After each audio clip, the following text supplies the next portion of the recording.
नमस्कार. साथी news MH11 या यूट्यूब चॅनलमध्ये मी शकील सय्यद आपणा सर्वांचे मनपूर्वक सहर्ष स्वागत करतो.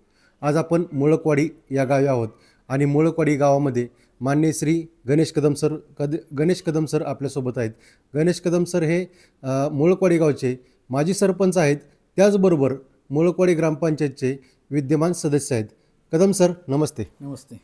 आज विधानसभा मतदारसंघामध्ये फलटण कोरेगाव विधानसभामध्ये अनेक उमेदवारांनी अर्ज भरलेत. त्याचबरोबर माननीय श्री दीपकरावजी कदम सर यांनी सुद्धा उमेदवारी अर्ज भरलेला आहे. तर कदम सर आहेत तुमच्या मुळकवाडी गावामधून, तर काय त्यांच्या माध्यमातून विकास कामे झालीत काय सांगचाल? आता बघा, गेली 5 वर्ष नाही, गेली 15 वर्ष 30 वर्ष अगदी महाराज साहेबांच्या टर्मपासून आमच्या गावात जो आजपर्यंत जो विकास झाला आहे तो फक्त राजगटानंच केला आहे. महाराज साहेबांच्या माध्यमातून, बाबांच्या माध्यमातून आणि दीपकराव चव्हाणच्या माध्यमातून झालेला आहे. आमच्या भागातले नेते दत्तबाप्पा असतील, त्यांनी सतत पाठपुरावा करून आमदार साहेबांशी, बाबांशी, रामराजे साहेबांशी, आज तुम्ही हिंगणघाटात जर आता तुम्ही फिरत असाल, कोणत्याही गावात जावा, एकही रस्ता तुम्हाला अपवाद वगळला, जिथं कुठं शेतकऱ्यांचा वाद असेल त्या अपवाद वगळता एकही रस्ता होण्याचा राहिला नाही. सगळे रस्ते झाले. जे मूलभूत गरजा आहेत नागरिकांच्या त्या पूर्ण झाल्यात. पाण्याचा विषय असेल, रस्त्यांचा विषय असेल.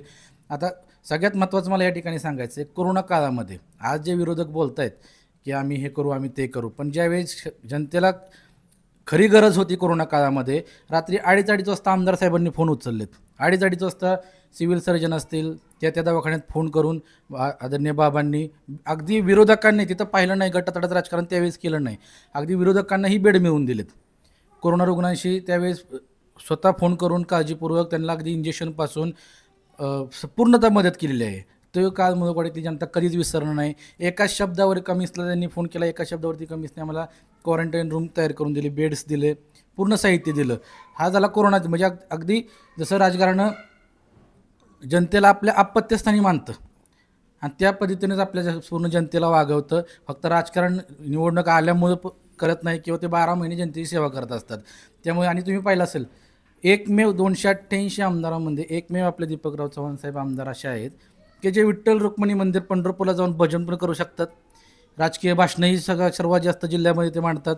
विधान भवनामध्ये भजन करतात. सांस्कृतिक वारसा आहे त्यांच्या घराला, सुसंस्कृत आहेत. आदरणीय बाबांना सांगितल्याप्रमाणे ज्यांनी इतकी कामं केलेत की त्यांना डावलण्याचं काही कारणच नाही. ही 4 वर्ष नाही, त्यांनी सतत ते ॲक्टिव्ह राहतात आणि चांगलं काम त्यांनी या भागामध्ये केलेलं आहे. पाण्याचा विषय असेल, आरोग्याचा विषय असेल, अगदी आमच्या गावामध्ये कोणाच्याही घरावर असेल, अगदी तो विरोधक असला कोणी असला तरी घरावर संकट आलं की पहिलं त्यांना नाव जातं आदरणीय बाबांचं, त्यांना आठवतं किंवा आमदार साहेब आपलं काम करतील. हे एक विश्वास निर्माण झाला आहे. त्यामुळे इथून पुढं आम्ही आमदार साहेबांनाच निवडून देणार आणि मागच्या वेळेसारखं कुठल्याही भूलथापांना मतदार बळी पडणार नाही. त्यांना माहिती आहे आपलं नेतृत्व कोण आहे, 12 महिने आपल्या सेवेत कोण आहे. त्यामुळं ह्यावेळेस अजिबात गपलत होणार नाही आणि पूर्ण ताकदीनं तुतारीवरती बटन दाबून पूर्ण ताकदीनं दीपकराव चव्हाणांना निवडून देणार. मुळकवाडी गावामधून किती मताधिक्य आमदार दीपक चव्हाण यांना पडेल? निश्चितपणे ह्यावेळेस 250 ते 300 मताधिक्य वाढवूनच जाईल. लोकसभेला किती होतं? लोकसभेला आम्ही थोडं कमी पडलो. त्यांनी थोडं वेगळा प्रचार केला, पैशाची वाटप वगैरे केली आणि वेगळ्या पद्धतीने त्यांना मिसगाईड केलं आणि जनता थोडी आमचं बरंचसं मतदान हे पिपाणीला गेलं. जे की तुतारी ते आता यावेळेस आम्ही ती काळजी घेतलेली आहे. वयस्कर मतदार असतील त्यांना समजून सांगून व्यवस्थित आता ते वाया गेलेलं मतदान आम्ही इकडं कसं ते करता येईल. मागच्या वेळेस थोडं बाहेरगावची लोक आली नव्हती, त्यांना आता आम्ही ते विनंती केली की बाबा हे मतदानाचा हक्क तुम्ही सोडू नका, सुसंस्कृतपणा दाखवून प्रत्येकाने आपलं मतदानाचा हक्क बजावला पाहिजे असं आम्ही विनंती केली. त्यामुळे निश्चितपणे 250 ते 300 मतदान यावेळेस वाढवून जाईल. विरोधी गटातर्फे लाडक्या बहीण योजनेचा प्रचार केला जातो, याचा कुठंतरी परिणाम तुमच्या मतदानावरती होईल असं वाटतं तुम्हाला? मी बाकीचं नाही, पण फलटण तालुक्यात तर निश्चितपणे होणार नाही. कारण की आदरणीय वहिनीसाहेब शिवाजीराजे नाईक निंबाळकर हे गोविंद फाउंडेशनच्या माध्यमातून, गोविंद मिल्कच्या माध्यमातून त्यांनी महिलांसाठी इतकं कार्य केलं आहे. आज तुम्ही त्यांना असे वरून पैसे द्यावं लागत नाहीत कुठल्याही महिलेला. त्यांनी गोविंद फाउंडेशनच्या माध्यमातून, गोविंद मिल्कच्या माध्यमातून त्यांना प्रत्येक स्त्रीला तिच्या पायावरती उभं केलं आहे. आज त्यांचा मुक्त गोठा आहे, त्यांचं दूध जातं आहे, वेगवेगळे प्रकल्प ते राबवत आहेत. त्यामुळे इथली स्त्री ही स्वतःच्या पायावरती उभी राहिली आणि ते असं वरून पैसे घेण्याच्या बाबतीत अजिबात तयार होणार नाही. त्यांना हक्काचा व्यवसाय वहिनीसाहेबांनी दिलेला आहे, बाबांनी दिलेला आहे. त्यामुळं फलटण तालुक्यात तरी लाडक्या बहिणीचा इम्पॅक्ट काही होणार नाही असं मला वाटतं. विरोधकांच्या माध्यमातून एक टीका केली जाते की माननीय शरदचंद्र पवार साहेब असतील, त्यानंतर राजगट असतील, यांच्या माध्यमातून दिगंबर आगवणे यांना उमेदवारी देऊन त्यांनाच त्यांनी उभं केलेलं आहे.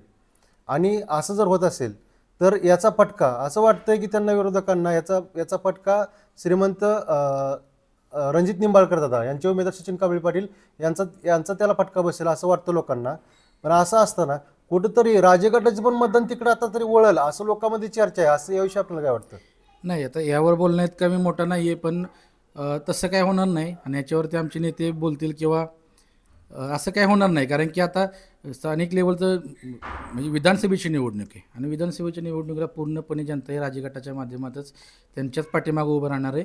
असं कुठेही काय होणार नाही आणि तो काय गैरसमज असेल तो आम्ही दूर करण्याचा प्रयत्न करणार आहे की चिठ्ठी तुतारी समजून सांगू आम्ही त्यांना. 1 नंबरला आहे, कुठलं बटन दाबायचं, आम्ही घरोघरी जाऊन व्यवस्थित प्रचार करू. मागे ज्या चुका झाल्या त्या आता निश्चितपणे मुळकवाडी गावात आणि या हिंगणघाट गटाच्या भागात होणार नाहीत. आम्ही त्याची काळजी घेऊ. मुळकवाडी गावामध्ये कोणती विकास कामं महत्त्वाची हवीत असं आपल्याला वाटतं? आता बऱ्यापैकी 95% तर कामं झालेली आहेत आमचे. बाबांच्या माध्यमातून आमच्या गावाला सुसज्ज असं जिम साहित्य आलेलं आहे. मंदिरं तुम्ही बघितली असतील आमच्या गावातली सगळी सुसज्ज मंदिरं आहेत. आज भागात आमचं मंदिर मरीजरी 50-60 लाखाचं मंदिर आहे. पूर्णपणे राजघाटाच्या मदतीने ते पूर्ण झालेलं आहे. बरेचशी मंदिरं आहेत आमच्या गावात, 5-6 मंदिरं आहेत. ह्या झाला मंदिराचा विषय. आज शाळा आमच्या भागात डिजिटल शाळा आहेत. कमींच्या माध्यमातून काय आमच्याकडे उपक्रम राबवले जातात. बाबा आज रस्ता कमान बघा आमच्या गावाला. एका शब्दावर बाबांच्या आज शर्यू ॲग्रो कंपनीने आमच्या गावाला कमान बांधून दिली. म्हणजे आमची कामं आता राहिली कुठलीच नाहीत. फक्त विषय आता इथून पुढं जे रस्ते काही वाड्या वस्तीले रस्ते राहिलेत ते कुठंतरी पूर्ण करायच्या बाबतीत आम्ही त्यांच्याशी पाठपुरावा करू आणि ते होतीलच, आम्हाला विश्वास आहे. कारण की कुठंतरी तालुक्यामध्ये विकासाचा समतोल राखण्यासाठी काही कामांना प्राधान्य द्यावं लागतं आणि काही कामांना उशीर होतो हे आम्हाला माहिती आहे आणि आम्ही किरकोळ कारणासाठी कुठल्याही गोष्टीसाठी हे करत नाही. आमची निश्चितपणे सगळी कामं मुळकवाडीची 100% कामं येणाऱ्या 5 वर्षात आमदार साहेब पूर्ण करतील आणि आम्हाला हा विश्वास आहे. आम्ही निश्चितपणे त्यासाठीच आमदार साहेबांनाच निवडून देणार आहे. फलटण तालुक्यामधील आरोग्य व्यवस्था पूर्णपणे कोलमडलेली दिसते आपल्याला. ही सुधारावी यासाठी आपण काय तुमच्या नेत्यांना विनंती करताल, काय सांगताल? आता तुम्ही बघत असाल कोरोना काळामध्ये लाईफलाईन मल्टीस्पेशालिटी आदरणीय म्हणजे बाबांचं हॉस्पिटल आहे ते, त्या माध्यमातून किती उपक्रम राबवले कोरोना काळात. आजही भागातले आमच्या कुठल्याही पेशंटला इमर्जन्सी येते, पहिला बाबांना फोन जातो, लगेच तिथं बेड ॲडजस्टमेंट होते, सगळं व्यवस्थित कमी खर्चात तिथं उपचार होतात.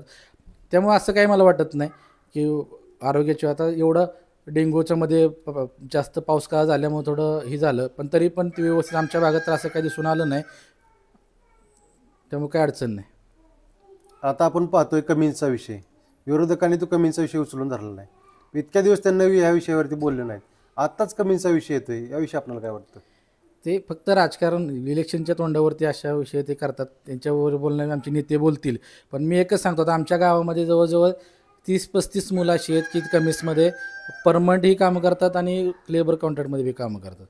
तर आम्ही त्यांच्या घरी गेलो, त्यांच्या सॅलरी स्लिप बघितले, त्यांना विचारलं असं काय बाबा तुम्ही काय. एकही मुलगा म्हणतो की आमचं रितसर पेमेंट होतं, वेळेवर होतं, PF आमचा वेळेवर जातो, ESIC बेनिफिट्स आम्हाला सगळे भेटतात, आमचा PT कट होतो, आमचे दिवस जेवढे भरले तेवढेच आम्हाला पगार भेटतो, कुठले जेवढा ठरला आहे तेवढाच पगार भेटतो, आमच्या अकाउंटवरतीच पेमेंट येतं. असं एकही आमच्या गावात उदाहरण नाही की एकही मुलगा असा म्हटला नाही की मला पगार कमी आला आहे. त्यामुळे ह्या फक्त दिशाभूल करण्याच्या गोष्टी आहेत, असं काही होत नसतं. जसं की आदरणीय बाबांनी सांगितलं की ते मल्टीनॅशनल कंपनी आहे, पूर्ण कंप्लायन्स चेक करूनच कॉन्ट्रॅक्टरचे पेमेंट रिलीज होत असतात. त्यामुळे हा फक्त दिशाभूल करण्याचा प्रयत्न आहे. त्यामुळे मी भागातील सर्व युवकांना सांगू इच्छितो की तुम्हाला जर असं काय वाटत असेल तर आज शासनाने वेगवेगळ्या ऑफिसर्स नेमलेले आहेत, लेबर इन्स्पेक्टर नेमले आहेत, लेबर आयुक्त नेमले आहेत, हे तिथं तुम्ही जाऊन तक्रार करू शकता जर असं काय असेल तर. पण असं काही होण्याची शक्यताच नसते, कारण की लायसन्सिंग ऑथॉरिटी हे लेबर आयुक्त असतात, लेबर कॉन्ट्रॅक्टर लायसन देणार हे लेबर आयुक्त असतात आणि ते त्यांच्या अटी नियमानुसारच काम करावं लागतं. त्यामुळे असं कुठंच घडत नाही, ही फक्त दिशाभूल करण्याचा प्रयत्न आहे. त्यामुळे युवकांनी कुठेही या भूलथापांना पळू नये असं मी आवाहन करतो.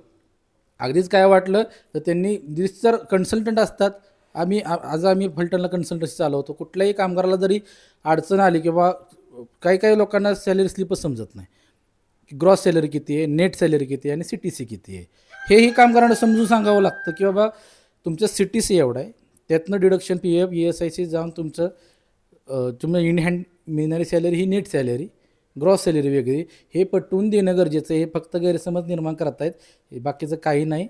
त्यामुळं काही युवकांनी आणि कामगारांनी दिशाभूल करून घ्यायची काही गरज नाही. काही अडचणी आल्या तरी त्यांनी संबंधित कार्यालयाशी ऑफिसरशी चर्चा करून ह्याविषयी मिटवा, काही अडचण नाही. 23 तारखेच्या गुलालाविषयी काय सांगचाल? निश्चितपणे गुलाल आमचाच आहे. तुमचा गुलाल असेल. निश्चित, धन्यवाद. विषयच नाही. धन्यवाद. आपण साथीनी चॅनलशी बोलल्याबद्दल आपले मनपूर्वक आभार. धन्यवाद.